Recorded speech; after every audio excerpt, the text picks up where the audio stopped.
Family and fellow soldiers, I'm the Professor, and this is the Moment of Truth. Now you know we gotta talk about this. New York's top cop is back in the news. Oh, it's been a rough month for Officer Eric Adams, who also moonlights as the city's mayor. He's been catching hell in the legal system, and it ain't over yet. First, the feds took his phone and his iPad.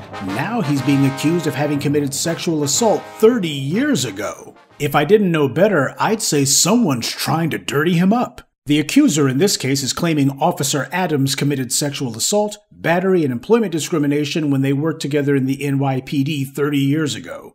The summons is demanding at least $5 million in damages, and it names the City of New York, the New York Police Department's Transit Bureau, the NYPD's Guardians Association, that's an organization of black officers, and 3 unknown entities as defendants. The suit's being filed under the state's so-called Adult Survivors Act. That was one of those laws that was passed in the wake of Me Too, which allowed people to bring sexual assault suits even after the statute of limitations expired. Now, in New York, their Adult Survivors Act was a 1-year extension that expired on Wednesday. So anyone who had a claim that they wanted to make, they had until Wednesday of last week to do it, and what we saw was a whole flurry of these kind of accusations coming in the last days leading up to the expiration of this act. And while I'm sure that there's a number of legitimate victims out there who this law may help to actually seek justice, it's also clear that there's been a lot of parasites looking for a payoff too who have come out of the woodwork. There's been lawsuits filed against Puff Daddy and now Jamie Foxx under this law, all of this in the days leading up to its expiration. I suppose the victims just felt they had to wait until the last minute to do this. I suppose after R. Kelly, a lot of these free-range thoughts are feeling confident. Many think that they can win, they hope, or at the very least force some kind of settlement. But as Bill Cosby and Michael Jackson found out the hard way, those settlements get used by the white media as proof of wrongdoing, and the proceedings from those civil suits can also be used by DAs as the basis for a criminal prosecution. Jonathan Majors is still being dragged by prosecutors in Manhattan right now. His accuser was arrested, but the DA's office told the NYPD in advance that they would not prosecute her, even if there was an arrest. So the fix is clearly in from the DA's office. There's really no case against Majors, but then again, there wasn't one against Cosby either. Majors is being used as a political prop so Alvin Bragg can try to solicit some more campaign cash and political support from those good white liberals who backed him last time. Everyone knows that the white political leadership of both parties loves someone who locks up black folks. If Alvin Bragg was so concerned about alleged assaults, why did he refuse to bring a case against Mia Ponsetto, the so-called Soho Karen who assaulted a child in broad daylight and lied and said someone took her cell phone? So what we have here is the same old lawfare against black men, and before any of the half-wits in the comments section try to post something stupid, you don't have to like or approve of Cosby, Puff Daddy, Majors, Jamie Foxx, or anyone else to understand that under white supremacy, these black men are simply being used as proxies for the entire black community. I would hope that that's obvious to everyone by now. Bootlicks are always the favorite whipping boy of choice because those are the clowns who made the mistake of letting themselves get closest to massa's iron fist.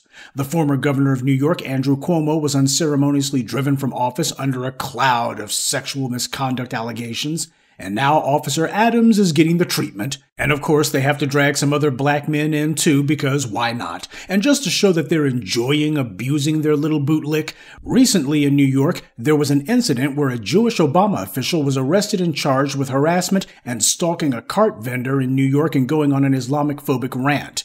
After this Jewish individual was arrested, there was an incident at a New York school in Queens where a riot broke out, or as Republicans call it, a normal tourist visit. The reason being given for this incident is that allegedly a teacher posted a picture of herself attending a pro-Israel rally and holding up a pro-Israel sign. The reporting from the white media is that some of the students were upset by this and chatted online about having the teacher fired. This supposedly led to a disturbance at the school as students who had planned to protest the teacher's political stance turned into students leaving class, which resulted in numerous fights that spread throughout the school. Now, the big talking point the white media has been kicking around is that the teacher who posted the picture hid in a locked office when the brawling started. You have some clowns online actually using terms like radicalized to describe a bunch of teenage kids. Of course, they try to make it seem like it's all black students, when the reality is there was a bunch of fighting amongst the so-called rioters, quote-unquote. These were unruly children who would be fighting each other regardless, which is what they normally do on any other day. Does anyone seriously think that these radicals could find Israel on a map? This was kids with poor upbringing who saw a chance to cut class, and because many of them are undisciplined, when they saw other kids who they didn't like in the hallways, they began fighting each other because that's what delinquents do. Was this really about anti-Semitism, or was it actually about bad home training? Look at what it is that these kids do most of the time and you can learn the answer to that one. Because if it wasn't this, it would have been something else. I also think the white media, through the teacher in this case, is trying to exploit what happened. If the students in her class were really so furious with her specifically that they were starting a riot, actually the white media said riots in the school, plural. If that was the case, then why is it that she wasn't harmed? Nobody hit her, nobody threw anything at her, a whole classroom full of furious radicals, a radical mob. And nobody tried to stop her from going into an office to hide either. Nobody did anything to her. I think they would have had her a little bit outnumbered, don't you think? And when the police arrived, nobody tried to stop her from leaving either. Kind of sounds like someone's taking their talking points from Benjamin Netanyahu to me. And if this teacher was really so scared that she had to hide in a locked office, why didn't this mob of radicalized, pint-sized anti-Semites try to get to her? Why didn't they kick the door in? There are hundreds of kids rioting in this incident, remember? I think it would have been pretty easy for just 10 or 12 of them to get into whatever office she was in, especially if they had hundreds of radicalized terrorists and 2 hours that they controlled the school. With that much time, she should have already have been 5 different shades of dead, but not only was she not dead, she wasn't even harmed. They had the school under control, or rather out of control, for 2 hours. And yet this mob of hundreds of radicalized anti-Semites with 2 hours worth of time couldn't do anything to her and didn't even try. There wasn't enough of them to kick the door in or to even attempt it. This bloodthirsty radicalized mob did absolutely nothing to this one lone isolated Jewish teacher who they were all allegedly trying to kill. Make that make sense.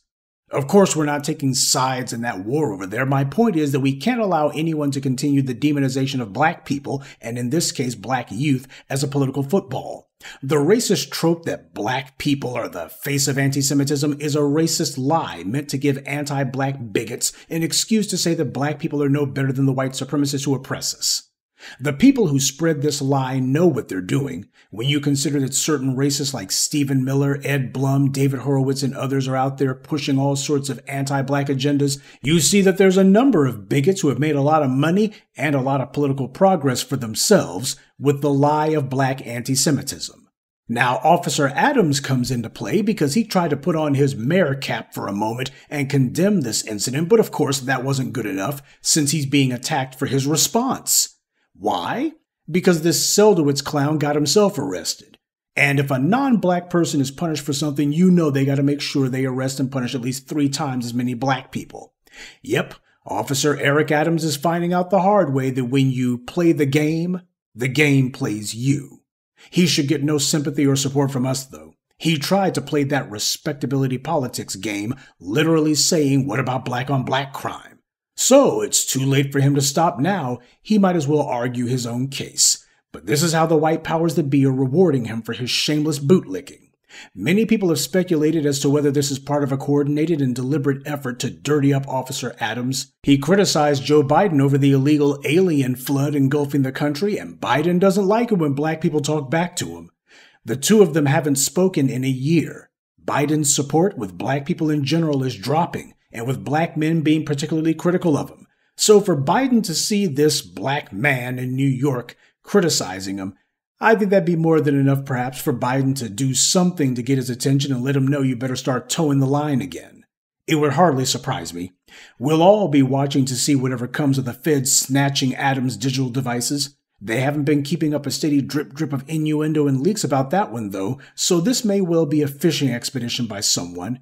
However, I would be interested in finding out exactly who pointed the finger at him for those political campaign contributions from Turkey. If the few problems Officer Adams has been faced with the last few weeks or so continue, he may eventually have a credible contender pop up and try to run against him if he attempts to get reelected. And if that occurs, Where will all of those white liberals who financially and politically backed him be at then? Well, if nothing else, he can always stop pretending to be mayor and just go back to the NYPD. They're always looking for a few dirty cops. Good day, and be one. I'd like to take a moment to mention some of our contributors. Charlie, Kenneth Johnson, Nafiz Harris, Lakeith Hoskins, and Deborah Martinez. Salute to them and thank you to everyone for listening, liking, and sharing this message. Black empowerment only exists because of you.